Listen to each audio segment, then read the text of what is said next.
নমস্কার বন্ধুরা, আমার ইউটিউব চ্যানেলে তোমাদের সবাইকে ওয়েলকাম জানাচ্ছি। আজকে আমি যে রেসিপিটা তোমাদের সাথে শেয়ার করব সেটা হচ্ছে বাসন্তী পোলাও। তার আগে আমার চ্যানেলটাকে যারা এখনো সাবস্ক্রাইব করোনি তারা প্লিজ সাবস্ক্রাইব করে দিও, আর যারা অলরেডি আমার চ্যানেলটাকে সাবস্ক্রাইব করে দিয়েছো তাদেরকে আমার তরফ থেকে অনেক অনেক ধন্যবাদ।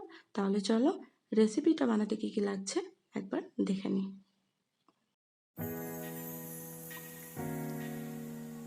250 গ্রাম মতো এখানে আমি গোবিন্দভোগ চাল নিয়ে নিয়েছি। তোমরা চাইলে কিন্তু বাসমতি চালও নিতে পারো। তার সাথে লাগছে কাজু বাদাম, কিশমিশ, একটা তেজপাতা, 3টে কাঁচা লঙ্কা, ব্ল্যাক পেপার আর গোটা গরম মশলা। 1 টেবিল স্পুন মতো আমি হলুদ গুঁড়ো নিয়েছি, 1 টেবিল স্পুন মতো গরম মশলা গুঁড়ো, আর লাগছে আদাটাকে আমি থেতো করে নিয়েছি। তার সাথে লাগছে চিনি আমি পরিমাণ মতো নিয়ে নিয়েছি, আর লাগছে ঘি।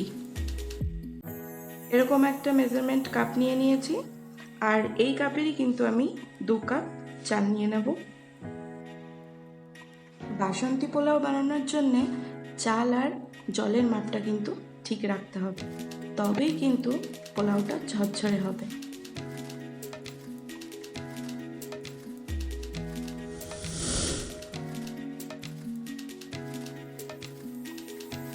এবার আমি চালটাকে ভালো করে ধুয়ে নেব। চালটাকে কিন্তু ধুয়ে আমি একটা প্লেটের মধ্যে রেখে ভালো করে শুকিয়ে নিয়েছি। এবার এই চালটার মধ্যে আমি দিয়ে দেব 1 টেবিল স্পুন মতো হলুদ গুঁড়ো,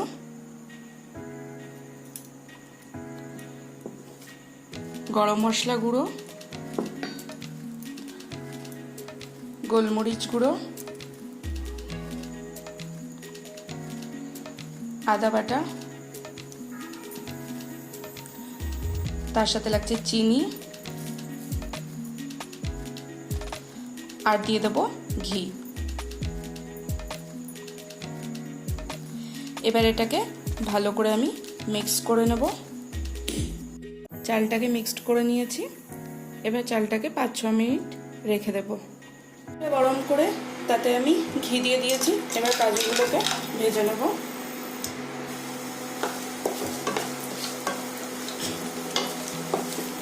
কাজুগুলোকে একটু লাল লাল করে ভেজে নেব।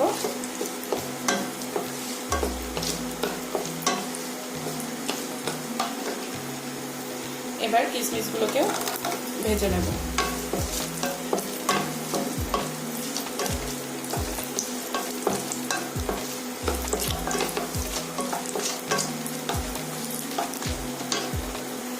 কিশমিশ আর কাজুটা ভালোভাবে ভাজা হয়ে গেছে, এবার তুলে নেব।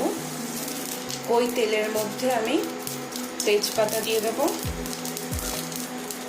আর গোটা গরম মশলা। মশলাগুলোকে ভালো করে একটু নাড়াচাড়া করে নেব যতক্ষণ না মশলা থেকে সুন্দর একটা গন্ধ বেরোচ্ছে। মশলাগুলো ভাজা হয়ে গেছে, এবার এই চালটা আমি দিয়ে দেব।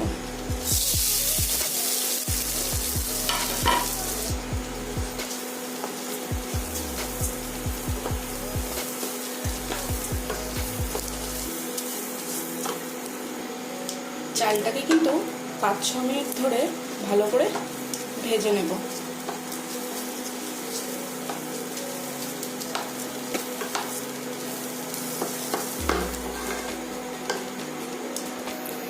দেখো চালটা কিন্তু ভালোভাবে ভাজা হয়ে গেছে, এবার আমি জল অ্যাড করে দেবো।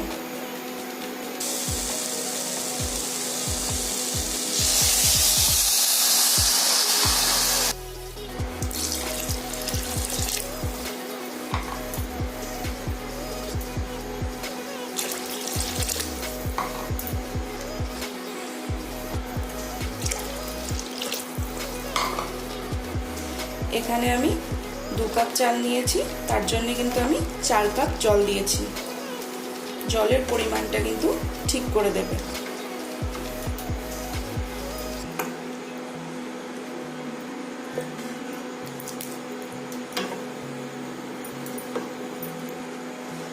ভালো করে মিক্স করে নেব।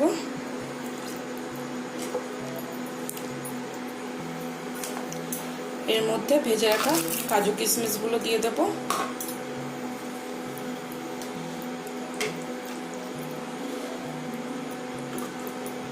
দেবো 2টো কাঁচা লঙ্কা, যেহেতু পোলাও তো একটু চিনি। ভালো করে মিক্স করে নেব।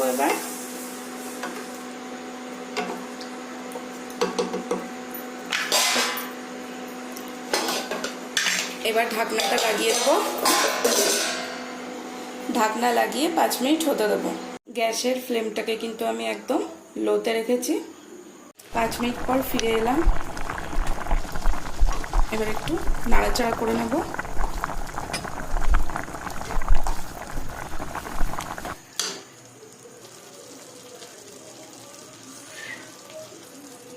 আরও 2-3 মিনিট মতো আমি এটাকে হতে দেব।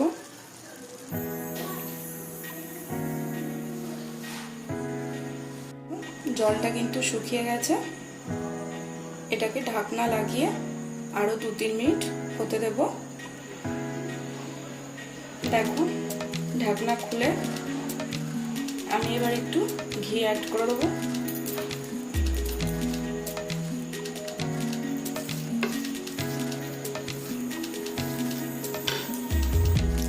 আমাদের বাসন্তী পোলাও কিন্তু একদম রেডি। এবার এটাকে নামিয়ে নেব। গ্যাস থেকে নামানোর পর পোলাওটাকে আমি ঢাকনা খুলে এভাবে 5 মিনিট রেখে দিয়েছিলাম। তাহলে চলো দেখে নিই পোলাওটা ঠিক কতটা ঝরঝরে হয়েছে। এই পোলাওটা কিন্তু তোমরা নিরামিষ আলুর দম বা চিকেন কষার সঙ্গে সার্ভ করতে পারো। আশা করি খুব ভালো লাগবে। আর দেখো কতটা ঝরঝরে হয়েছে। এই ভিডিওটা তোমাদের কেমন লাগলো কমেন্ট করে জানিও। ভালো লাগলে একটা লাইক করে দিও। আর আমার এই ভিডিওটা তোমাদের ফ্রেন্ডস ফ্যামিলির সঙ্গে শেয়ার করো।